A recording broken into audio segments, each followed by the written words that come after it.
nice soft place to lay your head at night. You might have wondered where the don't let the bed bugs bite come from. I'll tell you what, who else thought it was a clever idea? Old Henry Ford, Ford Motor Company. Henry Ford started shoving it in the cushions of his vehicles. But we all know that Ford's got plenty of bugs as it is.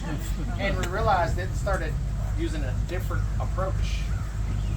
I got anybody from California on the boat today? Oh, girl and man, I got you look all the way up front. Now, if you guys look immediately to your left, call it a 90-degree left, look up into the woods, you might see a tree from home out there, all by itself, California redwood. Look at right up all the way in there. How about them apples? We got Canadians up front, but don't tariff us. We're the good ones. We got Canadian geese here somewhere.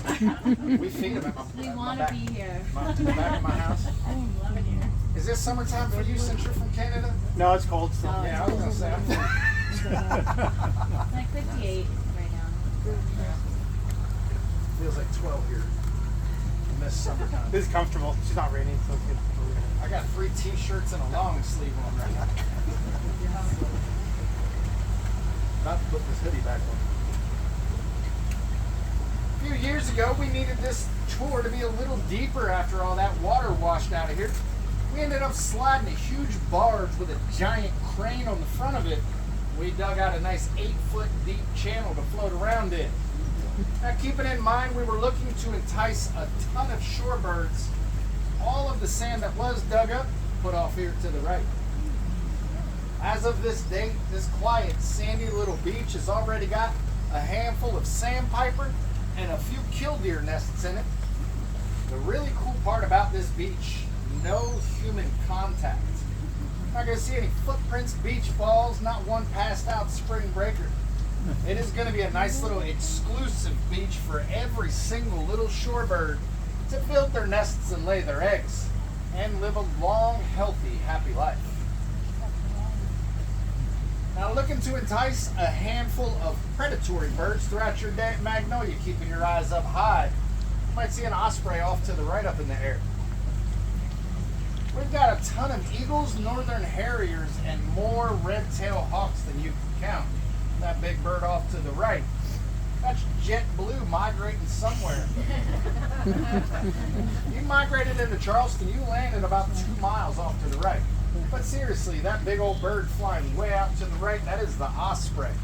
The size of that bird's nest, crossing our fingers, we get him to build the nest out there on top of the pole in front of us. The size of his nest will cover up the majority of that platform, giving that very large bird of prey an excellent piece of privacy. We might even get to, maybe even get closer to that osprey. We are going right over that way. Get a little closer, we might even maybe get lucky enough to watch that thing dive into the water.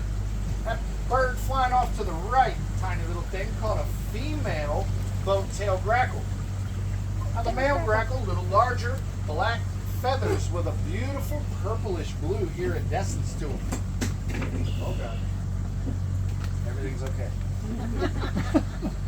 Thank God for Yamaha. Red-winged blackbird down low on the bush to the right, being so vulnerable, hiding the bright orange on both of his wings. Let's see if we can get him.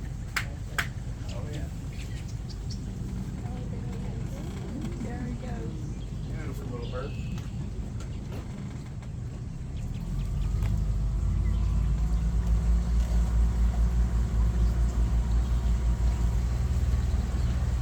What's the draft on About 3 feet. I think it's 34 inches fully loaded.